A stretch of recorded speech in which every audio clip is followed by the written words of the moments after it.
sana kweli kiasi hiki. Naitwa Justin Kiseke, ni msemaji wa tawi la Yanga Mwanza mjini na ni mwanachama wa klabu ya Yanga. Huwa nasema siku zote ni mwanachama mwaminifu kabisa, kwa sababu na ada nimelipa kabisa. Swala la kusema kwamba ingekuwa inafanya timu ingekuwa inafanya vibaya kwamba tusingefuata, mimi kwamba sisi si mashabiki au kwamba hatuna upendo na timu yetu, lakini sisi tunaifuata timu katika mazingira yoyote yale, iwe nafanya vibaya iwe nafanya vizuri. Kuna kipindi cha bakuli tulipitia, lakini tulikuwa pamoja na timu yetu. Kwa hiyo sisi tunaonyesha upendo wa kweli katika klabu yetu ya Yanga, na klabu kubwa nchini na East Africa pamoja na Afrika nzima. Inajulikana kwamba Yanga ni klabu pendwa na ni klabu kubwa. Kwa hiyo tunafanya kwa ajili ya mapenzi, hatufanyi kwa ajili ya nyakati mbaya au nyakati nzuri. Kuelekea mchezo wa tarehe 8, maandalizi ni mazuri kama mnavyotizama hapa sasa hivi, tunajiandaa kuelekea Dar es Salaam. Kwa hiyo mpaka unaona kabisa kwamba tunanyanyua miguu yetu kuelekea pale. Tunaamini katika ushindi na tunaamini katika Mungu. Kwa hiyo na swala la kusema kwamba mchezaji gani anaweza kufunga goli au anaweza kutangulia, hilo sasa linabaki kwa Mungu, lakini nachotaka kuwaahidi mashabiki wa klabu ya Yanga waendelee kuiombea timu, mashabiki pamoja na wanachama waendelee kuiombea timu, na nachoahidi sasa ni kwamba tunaponyanyua hii miguu yetu hapa, tunaponyanyua vichwa vyetu hapa kuelekea Dar es Salaam, sisi tunaamini kwamba tunaenda kushinda hii mechi. Yaani ushindi uko kwetu kulingana na vile tulivyojiandaa, kulingana na wachezaji tulionao, quality na wewe mwenyewe unaelewa.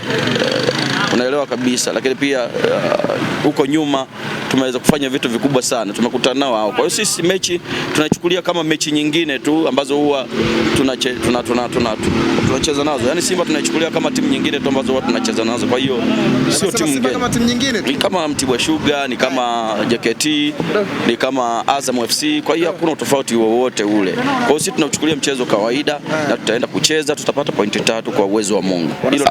Hizo ni siasa za mpira tu. Watu bahati mbaya ni kwamba siku hizi watu siasa pia wamehamisha kwenye swala la football. Kila refa atakayewekwa sasa hivi wanasema ni mbaya, lakini kikubwa ni kwamba wanatakiwa walete timu, walete wachezaji wao uwanjani, tucheze mpira. Masuala mengine hayo ni porojo na siasa za kutaka kuwatoa watu mchezoni. Kwa hiyo sisi kama wao wanaona kwamba hafai, wamlete hata msemaji wao akae pale achezeshe, au wamlete hata kiongozi wao mmoja akae pale, alafu sisi tucheze nao mpira. Kwa hiyo ambacho kitaamua sio hizo porojo za nje, ambacho kitaamua ni ubora wa timu na wachezaji ulionao pamoja na benchi la ufundi, bila kusahau viongozi bora. Yanga na viongozi bora bwana. Mcheki pale Engineer Ellis. Kila mtu anatamani kuwa kila mtu anatamani kuwa na kiongozi kama yule. Kwa hiyo Yanga itashinda kulingana na ubora wa wachezaji, viongozi na mashabiki pia wanatutazama tulivyo bora. Kwanza pia tuko smart sana kwenye kuongea. Anatazama mimi mwenyewe. Si lopoki kama upande wa pili. Atulopoki. Tumesoma pia. Ni kwenye kulopoka hapo, msemaji wenu amengatwa kidogo.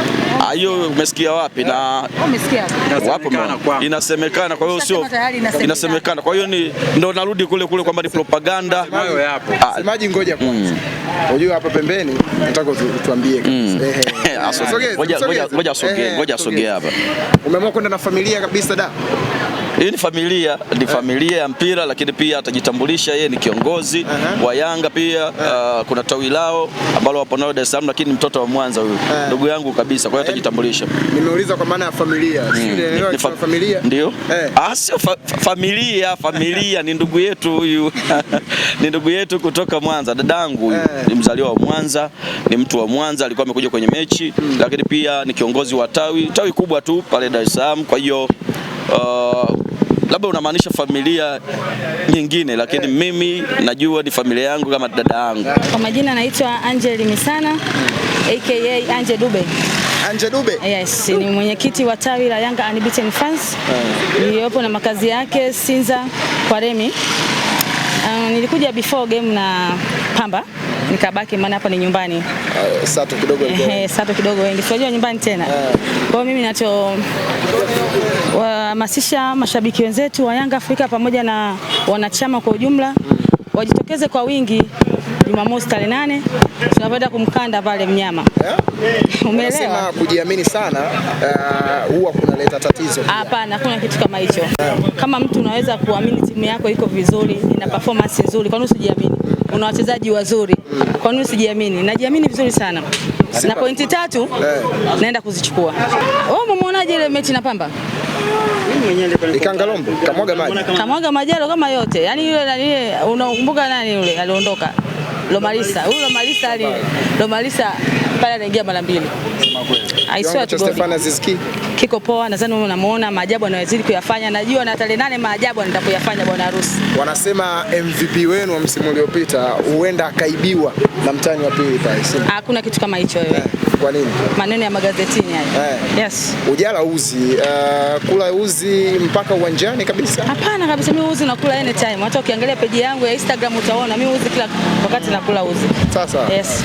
Sababu niko safarini na mimi ni mwanachama kabisa. Hai. Kadi unayo? Kadi hapa. Bana zoom kadi hiyo. Zoom kadi kabisa.